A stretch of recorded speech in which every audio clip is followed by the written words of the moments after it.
See you later, alligator.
So we just got back from an amazing road trip to New Orleans. Now we had a top 5 list we were going to put together for y'all and film and get a bunch of shots and everything of all the places we wanted to go. However, on the first day, within the first hour, we got rained out.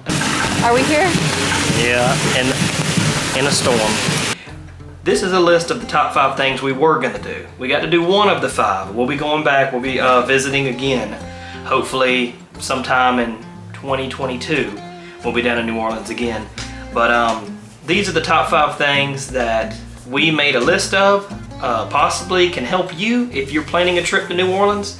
And so hopefully this is a big help to anyone out there who is planning a trip to New Orleans. Number 1, French Quarter. So we actually did get to visit Cafe du Monde, and that is located off Decatur Street. Now, a few things about this cafe, as they are world famous, so they are open 24/7, rain or shine. The only time that they do shut down is hurricanes. And then they have a pretty simple menu. So we actually got 2 coffees, 2 orders of beignets. They give you 3 beignets and an order, and we were in line for probably an hour and a half. So if you're gonna go, whatever time you plan on getting there, get there about 2 hours early because the line was all the way out.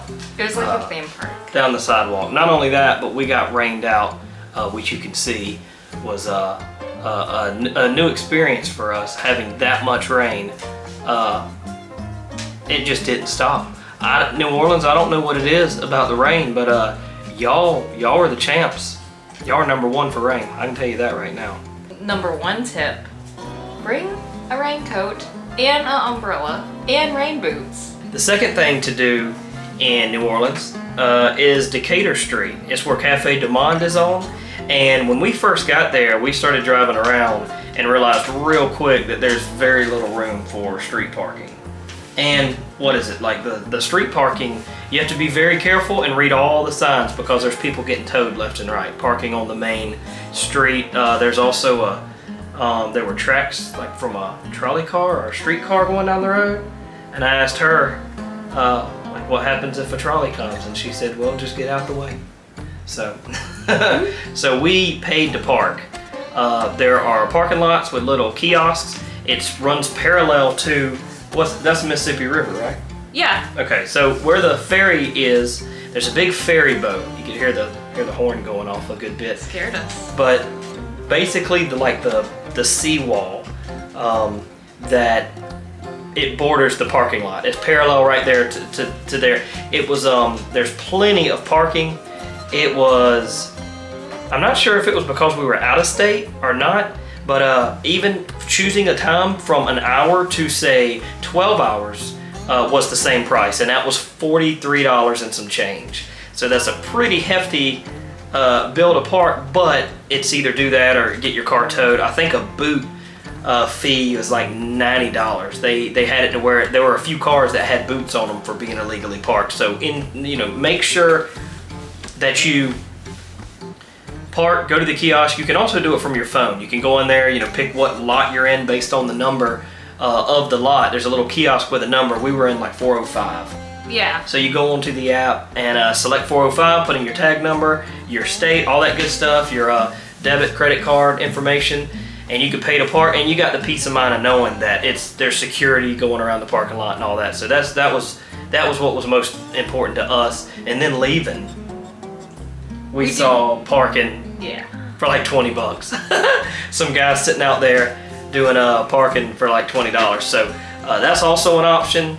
We just felt safer in the parking lot. But Decatur Street is the second thing on the list. That's a must. There's food, there's restaurants everywhere all the way down the road. There's bars, there's street music, there's gift shops. It's jam packed with people, and the street musicians are phenomenal. There was a guy out there playing my favorite, buckets with drumsticks, and you could hear him a half mile away, and it was awesome because when it started raining, we were stuck in line, and all these people were stuck under the canopy because on that side of the road, the other side of the road, and maybe Cafe Dumont,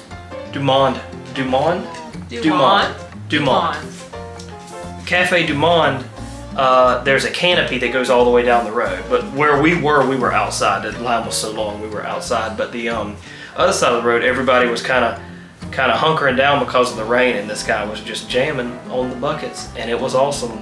Decatur Street is definitely, in the French Quarter, is definitely a must if you're going to be in New Orleans. Parking's right there. It's in walking distance to go get you some fresh hot beignets and some chicory coffee.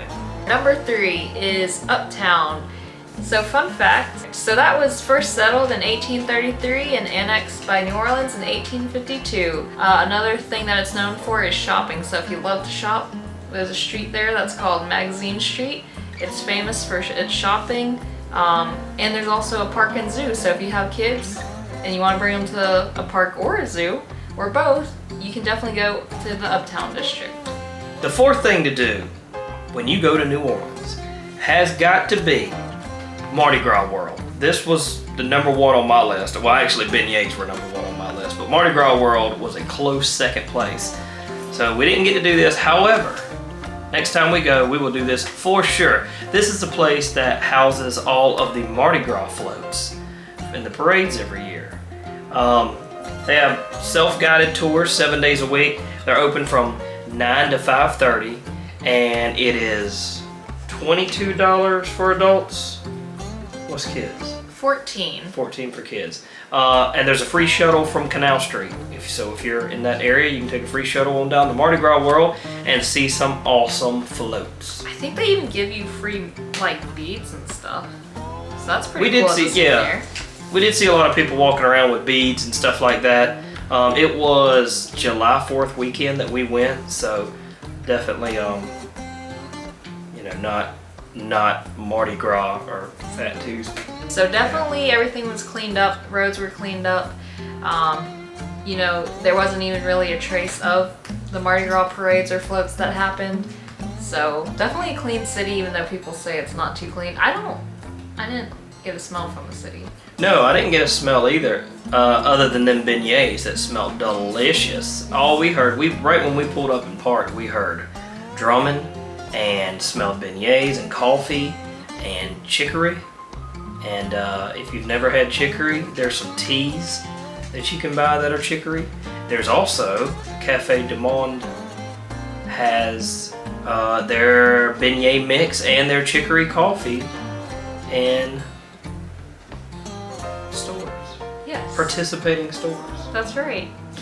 Number 5. The St. Charles streetcar. So those are those famous dark green streetcars that you see riding down the street in a TV show you may have watched or a magazine you may have seen. And they're very versatile as far as their route. You can go from Canal Street, which is French Quarter, all the way up to the business kind of district on Claiborne Avenue.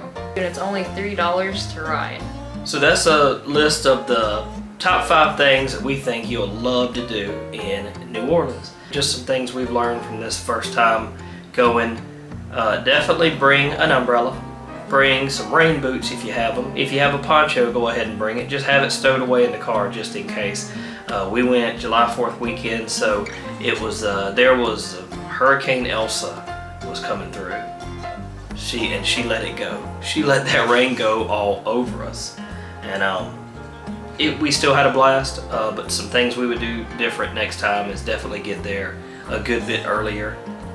Another great thing, one of my favorite things, was when we were leaving, we took the causeway, and you're literally in the middle. You drive for a little ways and you're over the water, and then before too long you can't see any land 360 degrees around you. And I think it's like 20 something miles that you're on this. They have little cut-ins if you need to turn around, and they have tow trucks and emergency services out there and like little emergency pull-off places. But other than that, it's just you riding over water until you get into, what was it, Covington we went to? Yeah. To have dinner? List of 5 things to do in New Orleans. Unfortunately, we didn't get to do them all, but this is what we like to do before a trip, is plan all the things and where we want to go and all. So we hope you all enjoyed this.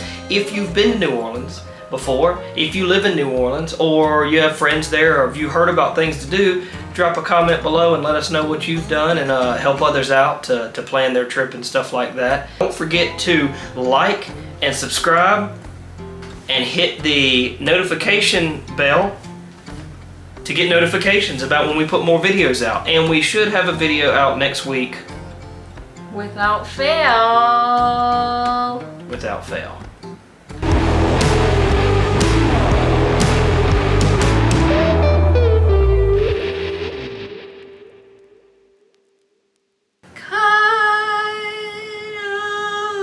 We'll give a thumbs up when we're happy with it.